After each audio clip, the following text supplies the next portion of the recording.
ويان كدير مناخ يفيدي بارسك أبي أركوف تيسني فيديو إن شاء الله سني في مرة ويا سني صوصوبيتين في دخادير قادرانيس ليعتيد تري مناخ نبيتن. السلام عليكم ورحمة الله وبركاته. دهوتو تافيرو دكتور خيني أشياء معركة فونيتا المانا رمو مرتي بكجر تنت السلام مني خيني برسيه سنبرا هاجون جا أرانت نجا فاطمة نسير رابدي تفتي هدوتا كان سنيا دين دهوتو تخيني محمد. السلام عليكم ورحمة الله وبركاته. كم جرتن جالتن توتا ماتيوان فاطمة تاتمت كيسنو سلامني خيني اللي مران سناجي وسنين جندا.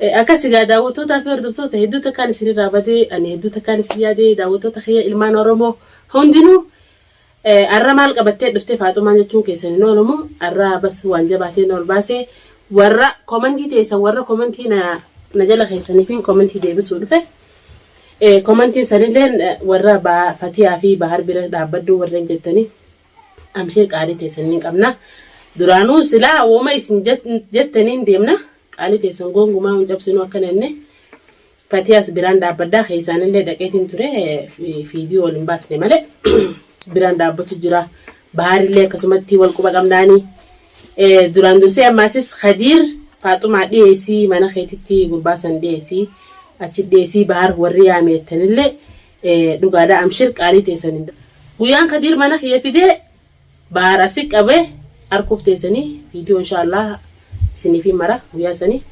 صوصوبيتين في دخادير قادرانيس ليعتيد تري مناخ نبيتن فيديو وري لالتني إسجل كبا يرو درا إني فيديو إيغالي أنا ديسا فتيا بيرا دابنا بيرا جرا فتيا في بحر سبونتوتا أمتا خينيا قالي باري في فتيان كمجو موداسي نما كمالي جالنا يدوتا كجالنا حانوف جراتني رورو إسان چنا تدانغا دبرتين تبير جرا تتنجالتي أورمون هندينو مرتي بير جرتني ورين كومنتي جالت ججبيسا جرتنيس غلطو ما يدوتا كولفادا أني غما خيام فتيا بيران دابتو جرا خيساني اللي بيران جرا إن شاء الله فيديو اللي سني في مرة فتيا بير دقي أكما دوران فيديو مرة تري أنا بيسين لما خيا في خفوزيات الرتي أكسما نافي فوزيا جدولة في النجرة وبنتي جرتي فتيانيس نوفيس فيته جيلة تنياس أكسما فيفنة بس ما نفوزيات التملة وفان وافه إن شاء الله أنا في مامني سأكما وعد سني قلت وعد دينه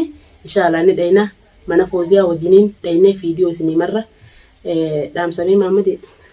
إيجا جالوان كينيا ورين قلتي ماتي فاطمة تمرتي غيسانو أرجع خنو فاطمة لا وجينا ستة ركمنا أكسمو قادا وتوتا في هرتوتا تماتي فاطمة تمرتي غيسانو أرجع فاطمة لا وجي ركمنا فاطمة أكد برتي تكاتي سينس نمجتي واي إما بحري في فتيا أنا رتي جي قدا شورو قدا تبتش جوير وما كنا gama gartee gama qilleensa irratti wantoota gartee hojjechuu jiran bira dhaabbachuus taate roorroorraa qolachuus taate viidiyooleedhaan gartee mul'atin malee wanni isiin gochuu jirtu waan guddaadha.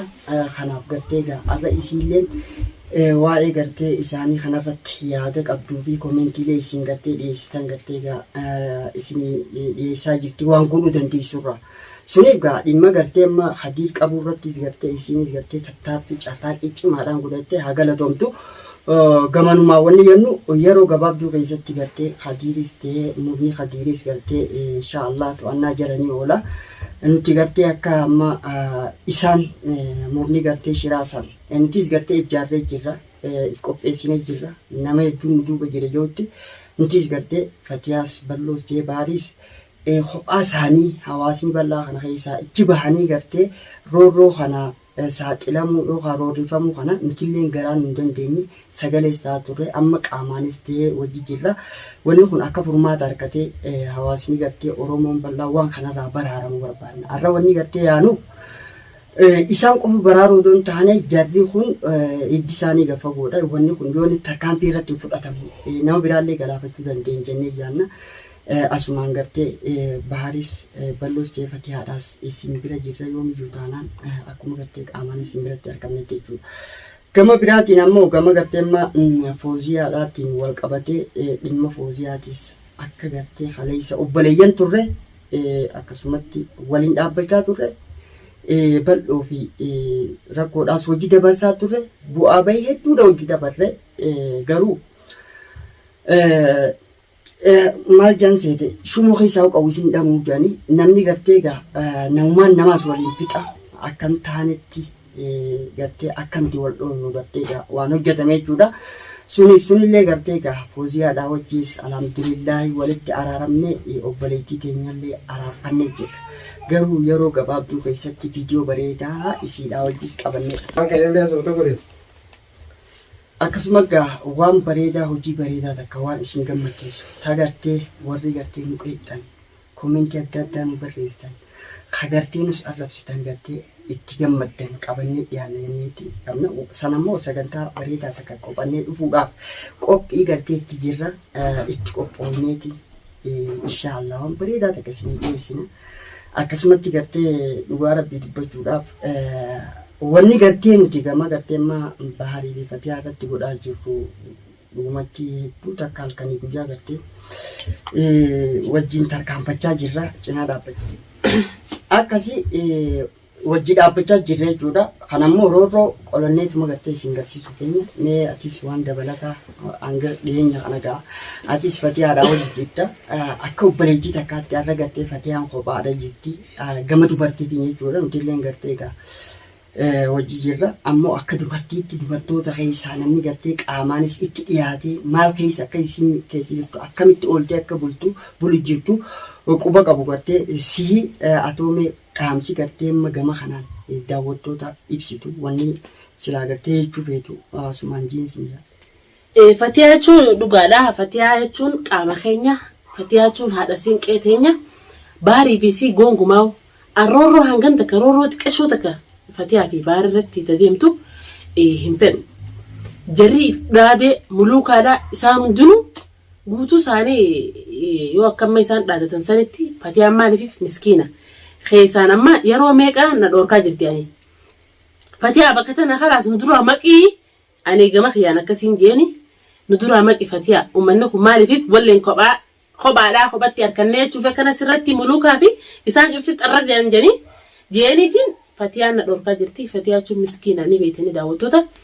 Fatiyaa hangan takka qoree cinaa morachuu hin dandeeyyan jarri kun guutuunu yeroo hunda birattiin argama fatiyaa maaliif biraan jiraasi anaaf jechuun naafi fatiyaa jechuun ammas ollaadha isin ibseetiin ture walitti dhiyaanna yaani. Kanaafuu fatiyaa fi baar warri itti roorrisnaa jedhanii fi roorrisan malee booddee isaanii ni kufan guutuu isaanii. Khadiir ammoo harka kiyya keessa if harka naqeetiin Khadiir osoon baariin hin geenyu asitti hidheetiin isa agarsiisuu ta'a.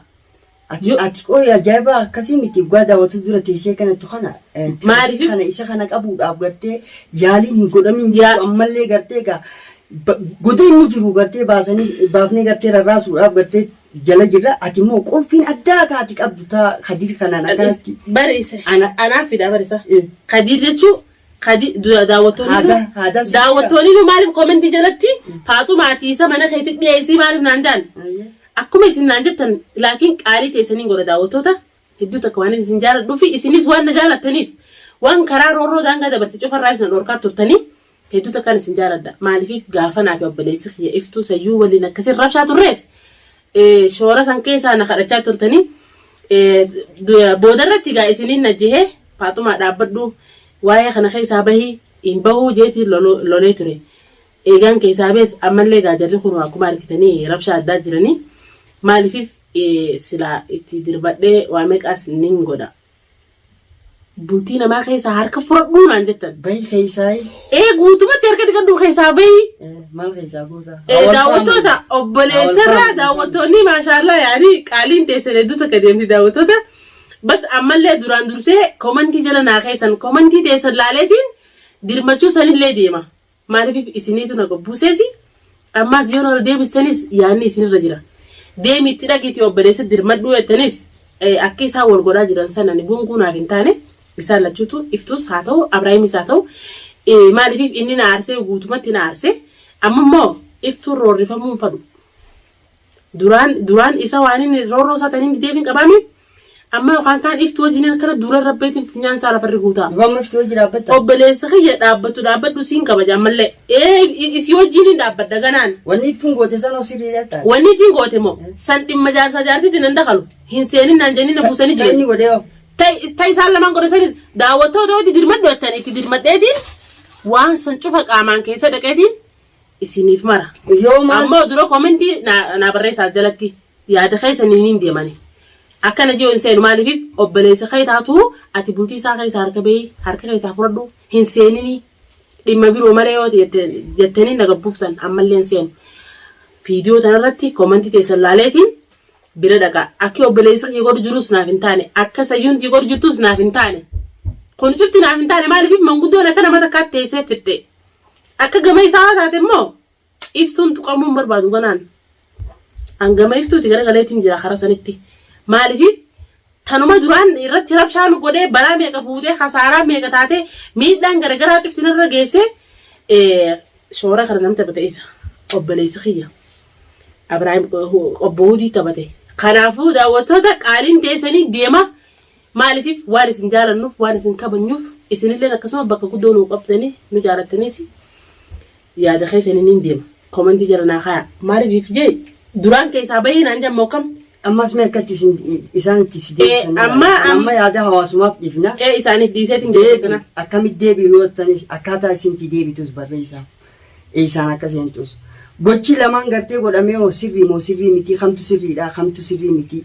Akkamitti tolfamaa waan jedhus gartee isiyyooniif gartee koomentii barreessaniif bareeda. Sunirra dhaabbattee immoo isii waan godhuu barbaachisu isiinis gartee goote jechuudha. Akkasi. Takkasiiti daawwattoota irraa bas gaafardiin wal baaftee koomentii teessan isinirraa tursiisuutu tanaaf dhiifama manarraa ta'a hedduu tokko dhiifama koomentiin teessan yaanii torbee fixxee jirti waan na tursiisee gaanii beeytanii haala yerooti fatiyaa irraa dila kana maaliif dhibooytee koomentii kasii barreessine torbaan bira dabartee warreen jettanis dhiifama manarraa ta'a yoomiyyuu isiniin jaaladha Oromootiyya fatiyaa fi bahar qaamaaniin bira jiraasi mush viidiyoo osoo hin ta'in miidiyaa gubbaa osoo ol bahuun ta'in qaamaan biraan jira yeroo hunda birattiin argama. Fatiyaan teenya tuqamuun taatu fatiyaanii fi baar qaama keenya roorroon isaanii takka hangan takka hangama xiyyaa roorroo fatiyaa ittiin dhiisu.